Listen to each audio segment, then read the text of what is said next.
जय माता की, जय श्री बालाजी महाराज, जय माता दी। एक लड़की क्वेश्चन करती है कि घर के अंदर मैं माँ दुर्गा की पूजा करती हूँ और फिर भी मैं दुखी होती जा रही हूँ। माँ की पूजा कर रही हूँ फिर भी दुखी हो रही हूँ, ऐसा क्यों है? ये दुख मेरा पीछा क्यों नहीं छोड़ता? क्या मेरे प्राण लेके मानेगा क्या ये दुख?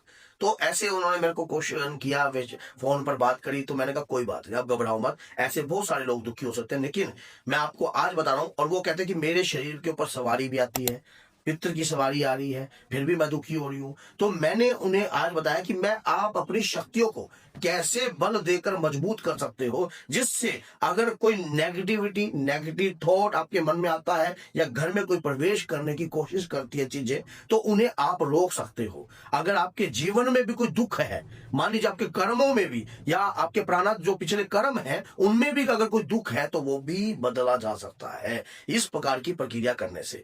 पहली बात, दुख और सुख दोनों जीवन के अटूट रिश्तेदार हैं और साथी हैं, ये आपसे अलग नहीं हो सकते। इस चीज को आप हटा देना बिल्कुल, चाहे आप माँ दुर्गा की पूजा करती हो बेटा, चाहे किसी भी देव की पूजा करती हो आप, लेकिन दुख और सुख जीवन के साथी है। ये जरूर है, अगर सुख को आप प्राप्त करना चाहती हो और दुख को, एक बात रखना, एक बात ये भी याद रखना, अच्छाई और बुराई हमारे संग ही चलती है और हमारे भीतर ही वास करती है। अगर आप अपने अंदर अच्छाई को धारण कर रहे हो और बुराइयों का त्याग कर रहे हो और ये चीज आपने सीख ली है, तो आप दुख और सुख को भी बैलेंस करना सीख लोगे।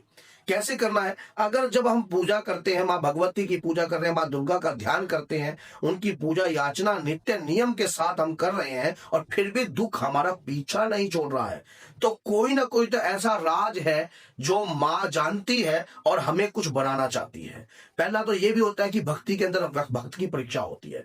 फिर दूसरी बात ये होती है कि जब भक्त पूजा करता है, ज्यादा पूजा करता है, तो हमारे पिछले जन्म के जो प्राणा, जो हमारे कर्म होते हैं पिछले जन्म के, बड़ी तेजी से आकर कन्वर्ट होने लगते हैं। जैसे आपने पिछले जन्म में कुछ भी पाप करे हो, आपकी पूजा के साथ वो सब धुलने लग जाते हैं, फिल्टर होने लग जाते हैं, और सारे पाप, आपकी मलिनता जो भी है सब, फिर आप अपने द्वारा जो भी दान चंदा या कुछ भी निकाल रहे हो, सब जो है बैलेंसिंग होने लग जाता है हमारे द्वारा। आपको पता है, अगर आप, एक दिन क्या हुआ, मेरे घर के अंदर ही बात हुई, तो जैसे कि थोड़े से चावल थे, तो मेरी लड़की ने चावल खिंडा दिए। तो मैंने मेरी मिसेज ने उसको डांट मारी कि तूने चावल क्यों खिंडाए, किसने खिंडाए चावल, इसलिए तुझे सही ढंग से खाना नहीं आता, ये नहीं है। तो मैंने उसको कहा कि इसको डांट मत मार, इसको डांट मारने का कोई फायदा नहीं है, इसको डांट मारेगा क्यों क्यों मार रही है, ये इसने अपने कर्म के अनुसार निकाला है।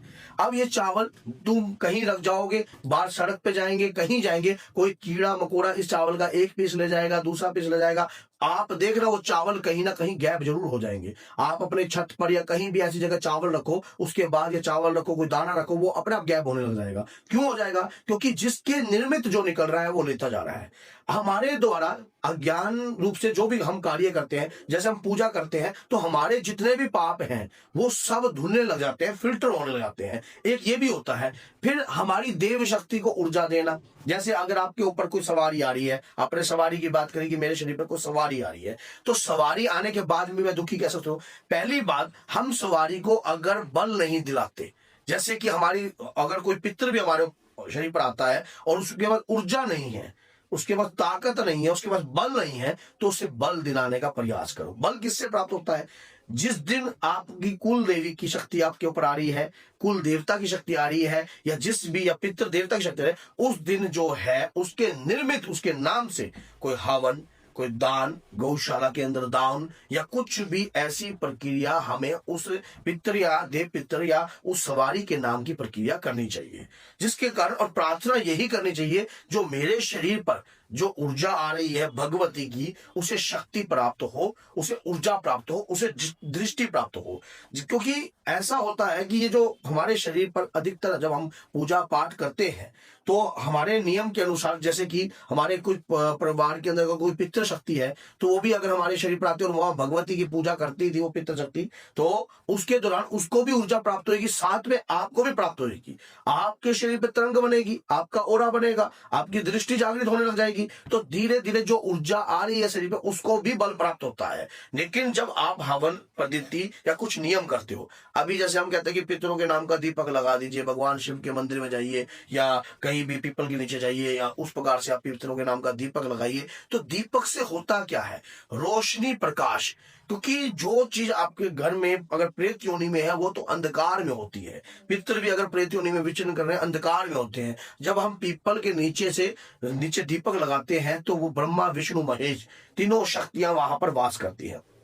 और जब हम शिवालय में लगाते हैं वहां पर देव शक्तियां वास करती हैं। और पीपल पर आप जब दीपक लगाओगे उस प्रकार से आपके पितरों को रोशनी प्रदान होती है, तेज प्रदान होता है। और जब तेज प्रदान होता है तो उन्हें विवेक भी प्रदान होता है। रोशनी, अंधकार मिटता है, अज्ञानता मिटती है, तो उजाला उत्पन्न होता है, ज्ञान उत्पन्न होता है। जब ज्ञान में प्रकाश उत्पन्न होता है तब वो आपकी हेल्प करते हैं और आपको आगे रास्ता भी दिखाते हैं कि आपको कैसा कार्य जो है करना चाहिए लाइफ के अंदर, लाइफ में चेंजिंग आने के। सवारी आने के बाद भी अगर दुखी हो तो कोई घबराने की आवश्यकता होनी नहीं चाहिए बिल्कुल भी, क्योंकि माँ की परीक्षा भी होती है, भक्त की परीक्षा होती है। शरीर पर शक्ति आ रही है, उस शक्ति को कैसे बैलेंस आप करते हो ये भी आपकी परीक्षा होती है।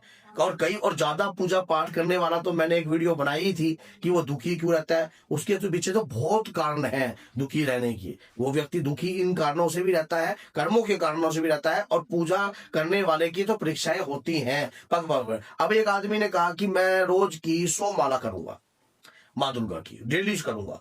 उसने क्या करा, 21 दिन तो पूरा बल लगाया, दबा माला करता गया। 21 दिन तक उसने देखा कि मुझे कोई लॉस एंड प्रॉफिट हुआ ही नहीं, क्योंकि किसी लालसावश भगवान की पूजा नहीं करनी चाहिए, लालच में नहीं करनी चाहिए। कोई पूजा अगर माला जाप, नाम जाप अगर आप कर रहे हो उसमें स्वार्थ नहीं, निस्वार्थ भाव की पूजा आपको करनी चाहिए। तो जब आप माला जाप कर रहे हो, देवी भगवती का आप ध्यान कर रहे हो, माँ को मनाने का प्रयास कर रहे हो, तो आपका लालच जो है वो तो हटा ही दो। आप उस लालच के अंदर तो आप पढ़ो ही ना। अगर लालच में पढ़ोगे तो आपकी ऊर्जा जो है वो आपको प्राप्त नहीं होगी, क्योंकि आप 100 हनुमान चालीसा या कोई भी आप मंत्र का जाप कर रहे हो, 100 माला का जाप कर रहे हो, ऊर्जा कितनी होती है एक मंत्र में? बहुत।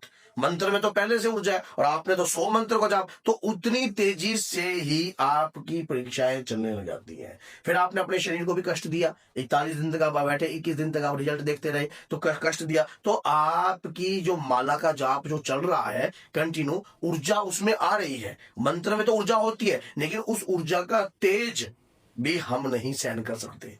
इसलिए हम जितना हमारा पेट का आकार है कि हम 2 रोटी खाएंगे, 3 रोटी खाएंगे, तो उस प्रकार से ही पूजा करनी चाहिए। उस प्रकार के नियम के अनुसार पूजा करनी चाहिए। ये नहीं है कि आप सारा दिन आप पूजा करने लग जाओगे।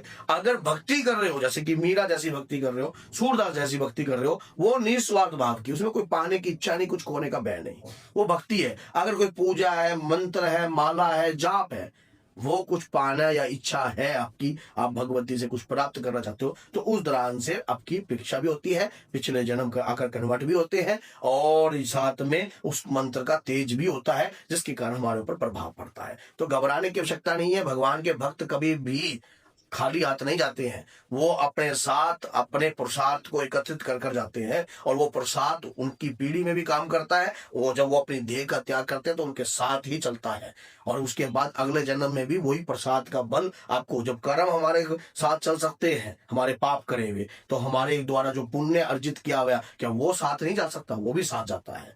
तो अगर वीडियो अच्छी लगी है तो लाइक कीजिए, चैनल को सब्सक्राइब कीजिए, और भी वीडियो सुनने के लिए आप बेल आइकन बटन को भी दबा दीजिए। 10 लोगों तक जरूर शेयर कीजिए। जो भक्त पूजा करता है उसके सामने अगर ये वीडियो आती है तो कहीं ना कहीं वो अपनी लाइफ को बदल सकता है। तो बोलिए जय सीताराम, जय माता दी।